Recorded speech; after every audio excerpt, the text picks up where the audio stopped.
Was God killed? I wouldn't say God can't. Hold on.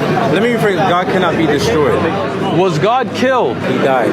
Yes. Was he killed? He died. So God can die. The Muslim objection, again, they're saying your view is incoherent. They usually think that like there's a contradiction involved. You look at the attributes of God. God is eternal. God doesn't change and so on. And so if you say that God died, well, then what? God isn't the kind of thing that dies, right? Biological things like us can die, but God's not the sort of thing that can die. So God, by definition, is something that doesn't die, yet you believe Jesus is God and Jesus died. And therefore, you have an incoherent theology. As somebody who knows the Muslim mindset from the inside, when Sheikh Uthman comes and talks about, how can God die? How can God die? When he talks about this kind of stuff, this might seem very powerful to you, Muslims. However, this is not an objection that is in any way powerful at all. On the contrary, in Christian history, this is very, very, very basic. Stuff like this was not even a big problem, not even controversial, but was in more advanced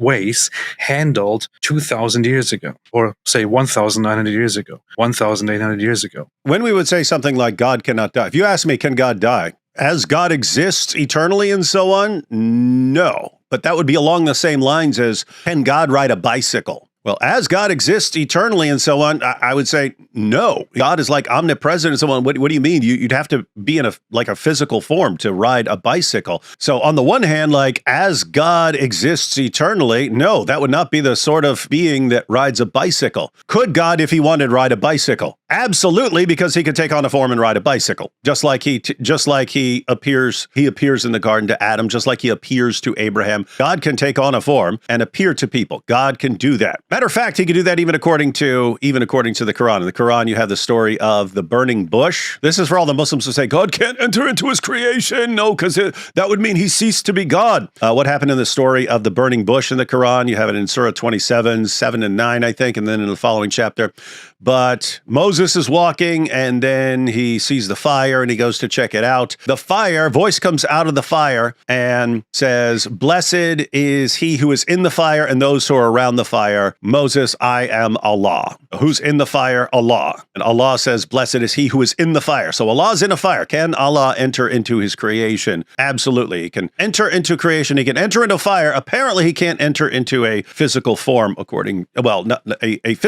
form of a physical human being, but he can enter fire for some reason. So then they'll modify. And then, of course, you have the hadith where Allah has to descend from the highest heaven to the lowest heaven to hear people's prayers. So Allah's got he's hard of hearing. He can't hear from where he is. So he has to descend. And so they'll modify their explanation when they say Allah, he can't enter into his creation because he will cease to be God. Say, okay, well, here he is multiple times in your sources entering into creation. Oh yeah, but it befits his majesty. So he enters creation in a way that befits his majesty. And so they contradict themselves. What actually happens is you ask a Christian, can God die? What are you talking about? God isn't the kind of thing that dies. You say, but you believe Jesus. Yeah, okay. Well, you can't leave out the entire incarnation there. Namely, that the Word became flesh and dwelt among us, took on a body. And here your Muslim friend will have all sorts of problems with this. No, something that is eternal can't take on a physical nature and so on. And then they've already given you everything you need to completely destroy their objection. Because check this out. This is a Quran, ladies and gentlemen. Think about the speech of Allah. The Quran is supposedly the speech of Allah. It's Allah's eternal speech. And Muslims will tell you that Allah's speech is one of his attributes. Did he suddenly get that attribute one day? No. That's why they say that the Quran is eternal. It's one of Allah's attributes. It's also eternal. So the Quran is co-eternal with Allah. So that's interesting. The Quran is uncreated.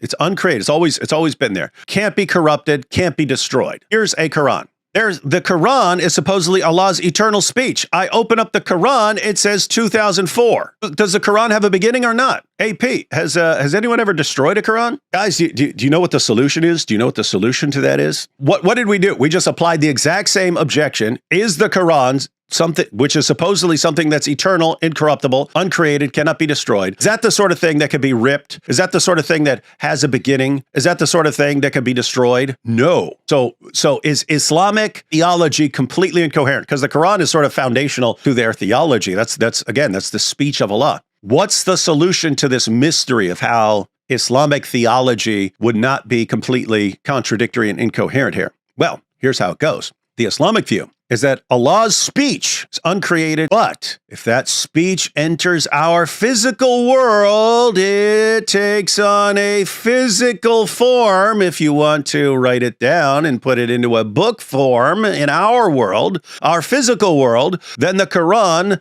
gets put into a form of a book made of paper and glue and ink. Are paper and glue and ink things that can be destroyed? Yes, what happened? Something that is eternal and uncreated and incorruptible was put into a form that is created and can be destroyed and will eventually fall apart. It's made of paper and glue and ink.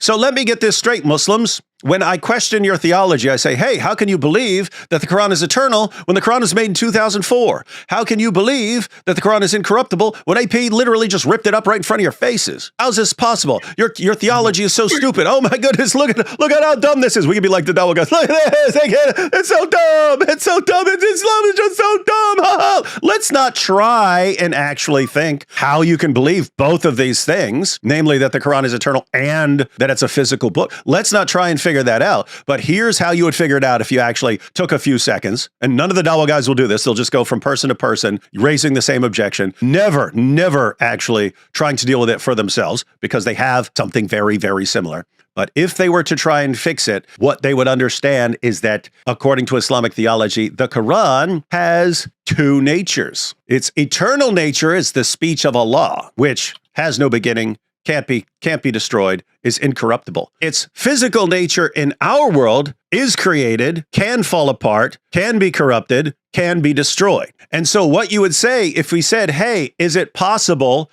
to destroy the eternal speech of Allah, you'd have to say, what do you mean? If you mean Allah's speech as it exists from all eternity, no, you can't destroy that. If you mean once it has entered into creation and then has a dual nature as the speech of Allah, but in a physical form, in a physical book, then yes, this can be destroyed. So can you destroy the speech of Allah? In one sense, in its eternal sense, no, you're not destroying it. In a different sense, yes, absolutely you can if it's taken on a physical form. So Muslims, those of you who are cheering for Sheikh Uthman, you just cheered for the complete annihilation of your own theology. Because according to you, the Quran has two natures. When a Christian says that Jesus has two natures, that he is the eternal word, that he's the eternal divine son, and so on, that he enters creation, that the word becomes flesh and dwells among us, and therefore, since he has taken on a human nature, he can die, but you wouldn't say that his eternal nature has somehow ceased to exist or be destroyed. You laugh at that and mock that and insult Christians. And yet we can say the exact same thing about your own theology, and you never, ever